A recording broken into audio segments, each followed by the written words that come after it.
Good morning. Today we will start meaning and functions of money. You all are aware of money because we all are running day and night, working day and night only for money. Actually, what is money? First question comes, what is money? Alright, you all know about money. For that only, you should know also the definitions of money. There are different definitions given by the people, or you can say the banks or the World Bank. Many different definitions are given. Actually, the money word is derived from a Latin word is known as moneta.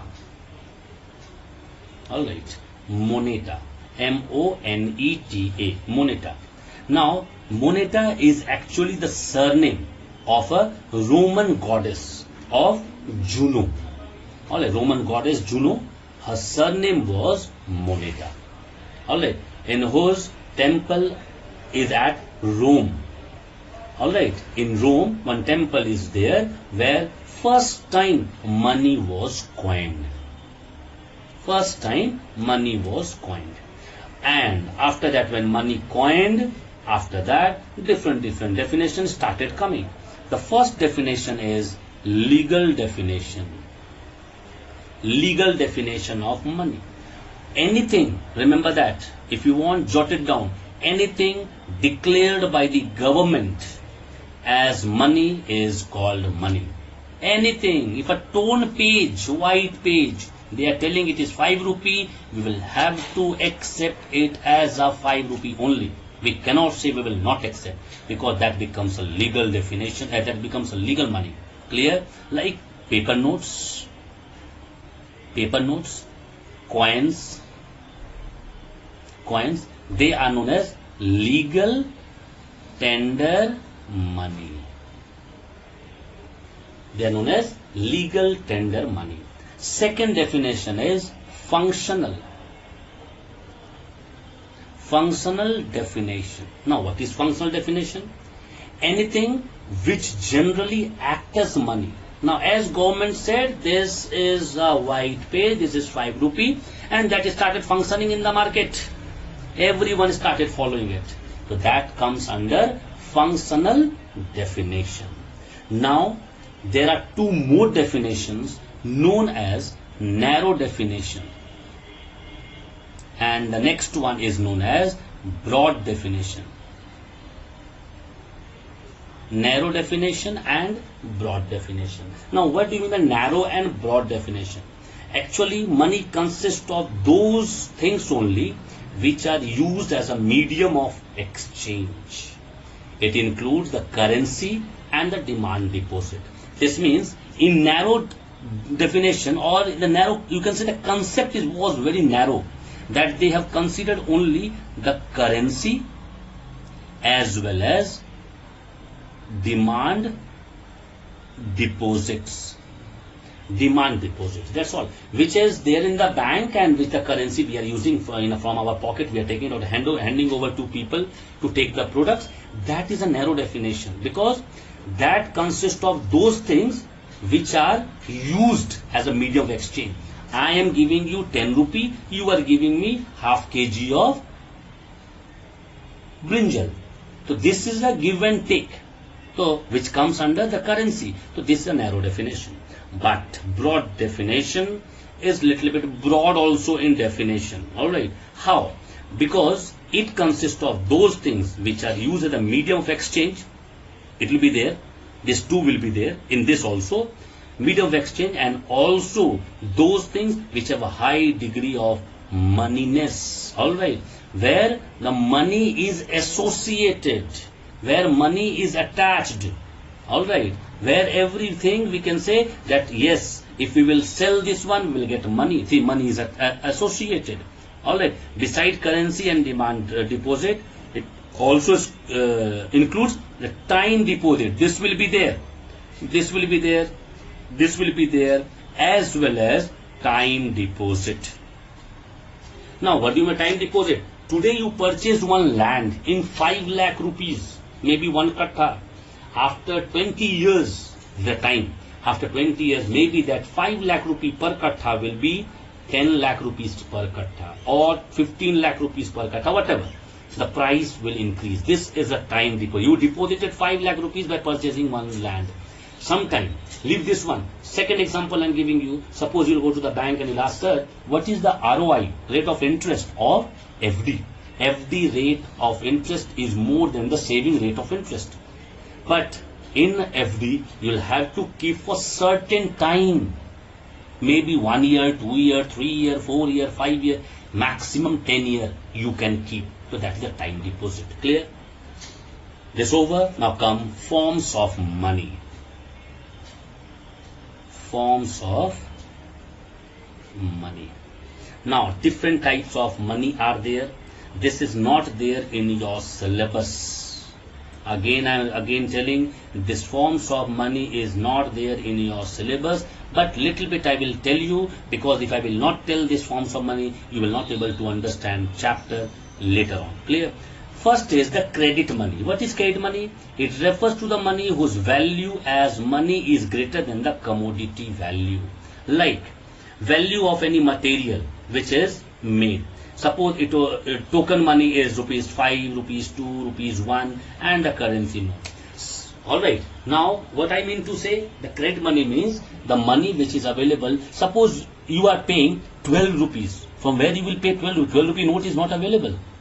Only 10 rupee note is there. So you are giving 10 rupee note and 2 rupee coin. You can give. So this is how we say it is a credit money. You can credit by giving, because 2 rupee coin is available, 5 rupee coin is available, 1 rupee coin is available. Even today 10 rupee coin is also available. This is a credit money. Now legal tender money, just now I told you. Now legal tender money they have categorized into two, limited legal and unlimited legal. Now what is limited legal? If you want, please go through page number 157. It is clearly mentioned. It is that money which no person can be forced to accept beyond a certain maximum limit. Coins are limited legal tender money. For example, in India, small coins are legal tender only up to a certain limit. Now, sometime what happens, coins are there with you, and number of coins, maybe one sack full coins you have, and you are taking that sack to the bank and you are telling, sir, take deposit of this coins. Bank, first of all, bank cannot deny, but to a certain limit bank can take, after that bank will deny. So this is known as limited legal tender money, because such a huge coins, so many coins, who will count? Who is having so much time in the bank? Because they are puzzled with the work. Number of works are there, and number of works are there. This is known as legal tender money. After that, unlimited legal tender money means it is that money which is accepted by the people to an unlimited extent. Currency notes, because we have 2000 rupee note, 500 rupee note, 100 rupee note, 200 rupee note, 50 rupee note, 20 rupee note, 10 rupee note. So many notes we have. Suppose you want to give 1 lakh rupee. To think of it, if you are giving 2000 note, such a thin note will be there. People will not able to understand. You are carrying in your pocket 1 lakh rupee. People will not understand. So you can understand that an unlimited legal tender money. Now, bank money. Bank money is nothing. It is a deposit money which you have deposited in the bank. That is known as a bank money. Features of money is also not there. Please go through. Clear? Please go through the features of money. But I will explain you features of money little bit, because I told you, this is very important, because after this banking chapters are there, for that only. Features of money. Now, what are the features of money? First, general acceptability. Everyone will have to accept. That is a feature, first feature. Second, divisibility. You can divide it. Just now I said 12 rupees.